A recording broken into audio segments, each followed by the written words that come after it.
Hey, Med School Made Easy. Today we're going to talk about the different types of hiatal hernias and what distinguishes one from another.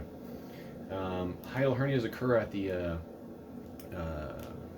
diaphragmatic hiatus, or the crura, where the esophagus passes through the diaphragm from the chest into the abdomen. Here you can see we have our stomach and our esophagus. Now the junction between the stomach and the esophagus is called the which is stomach esophageal line. Usually about here. This is the normal site, about 38 to 42 centimeters from the mouth. This GE junction is the change in epithelium, or mucosa I should say, of the GI tract. Now that we have this hiatus, where this tube passes through the diaphragm, it's very important to note where the location is the GE junction in relation to that hole, or that hiatus. This would be the right crura of the diaphragm, this would be the left, and this is the esophagus going through that hole. Now you can see in normal anatomy, the GE junction is located in the abdomen, or inferior, or through this hiatus.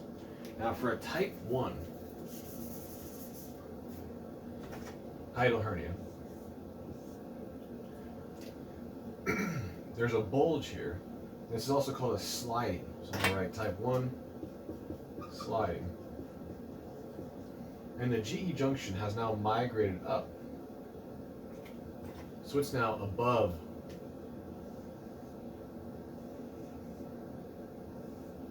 that hiatus there. This is a type 1 sliding, usually asymptomatic. This is what most of them are. It's like 95% of them are this. If it's asymptomatic, usually these are, you don't have to do anything. And usually if it is symptomatic in terms of reflux, because this sphincter, this lower esophageal sphincter, this GE junction is no longer in the abdomen, you lose that ability to prevent reflux in your chest, or gastroesophageal reflux disease. You usually manage it medically. That's a type 1. Type 2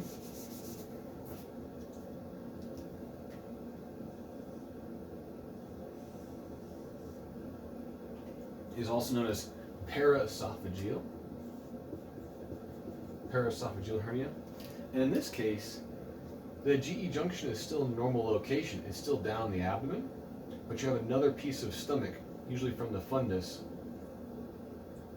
going up into the patient's chest or herniating through. So this would be a paraesophageal hernia here. It's a type 2.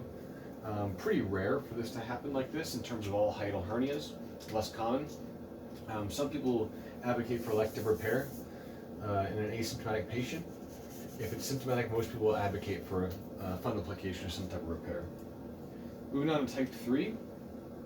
This is called a mixed type.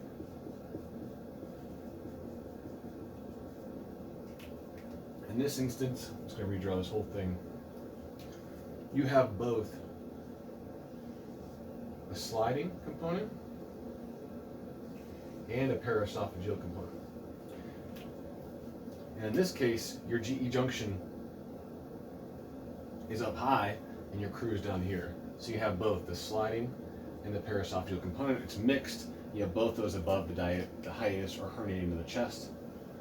And the last one, which has a high risk of volvulizing or obstruction, is also called the giant hiatal hernia. And this is where you have all those things.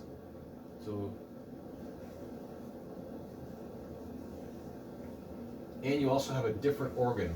Classically, the colon, can also be the spleen, herniating through this huge defect in your hiatus.